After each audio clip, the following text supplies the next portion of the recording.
So Time Magazine had an NFT rollout that was not ideal. There were a few hiccups that happened. So the magazine rolled out their Timepieces collection, which was just over 4.5 thousand tokens tied to digital art, each priced at zero point 0.1 ETH. So each of these NFTs gave users access to Time's digital publication for, I believe, 3 years. Zach, correct me if I'm wrong there. I didn't write the years down, but I believe it was 3 years.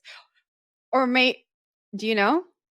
I'm just gonna look at the piece right now. Okay, Keep going. Keep going. Zach's gonna fact check I me. got you. Okay, till 2023. There we go. The token sold out in a matter of minutes. Ethereum was clogged and fees raised to like super insane heights. So buyers spent 4 times as much on transaction fees than they did on the NFTs themselves, with one address paying $70,000 for 10 of the NFTs. Now, here's the kicker. The NFTs all pointed to a red Time logo, but buyers, when they were purchasing, didn't actually know what digital art they bought. So they had to refresh yesterday, and with the assumption that when they refreshed the metadata, they would get access to the digital art they purchased. So this was a blind NFT buy, a lot going on here. Naomi, I'm going to kick it right down to you because your facial expression looks quite confused right now. It's so confused. So, I mean, first of all, I wouldn't say that it's necessarily a botched rollout just from the fact that they clogged the Ethereum blockchain. I would say that's a great PR move. You know, our pieces were so hot. Not ideal.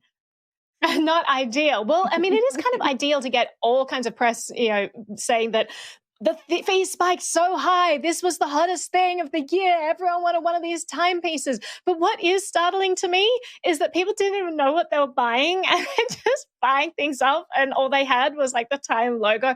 That's fascinating to me. So that is kind of a less than ideal rollout, not telling people. Like, was this deliberate on Time's behalf, or did they just not know how to add the correct thumbnails so people knew what they were doing? Like, was it meant to be a blind auction?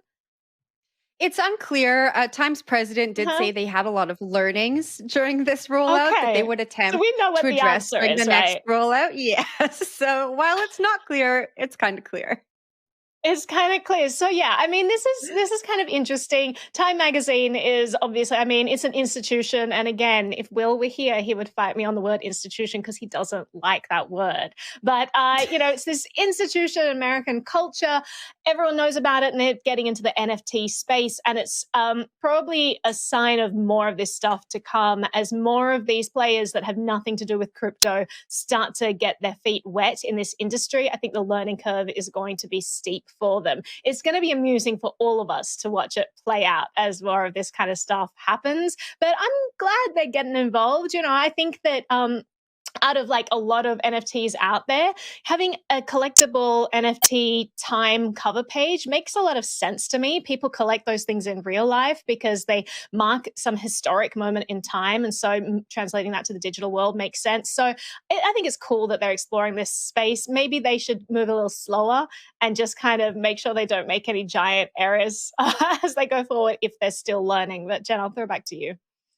Yeah, so according to Etherscan, the 100 addresses with the most NFTs own 24% of the NFTs that were launched in this Timepieces launch. And so, George, I wanted to get your opinion. We talk about NFTs carrying these massive prices, being inaccessible, people who just have a bunch of money to spend on NFTs and activate bots to just like pay out the priority fees and gobble up all of the NFTs are doing that and making them inaccessible to people who are just getting into the space. What are your thoughts on that? Yeah, my thoughts on that is, do these NFTs need to live on Ethereum? Does Ethereum really want to be the chain that has the really expensive NFTs with really expensive gas fees?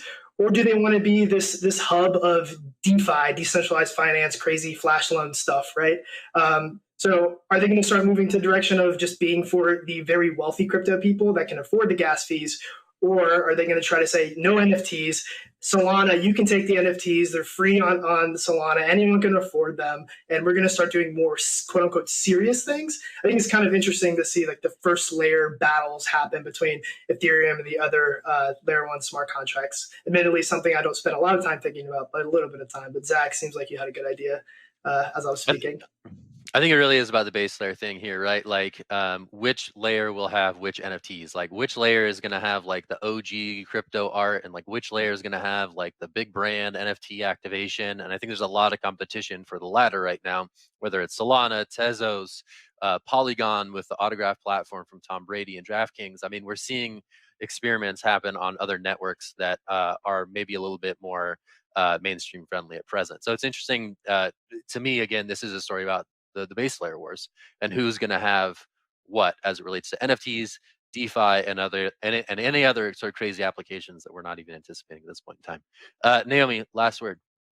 Yeah, I will say just in response to George's point, I don't think it's going to be something that Ethereum will ever relinquish. I don't think it's going to be like a conscious decision to say, okay, you guys take this. I mean, they're sitting on a gold mine right now with all these people flocking into the space. Really, they created this NFT boom.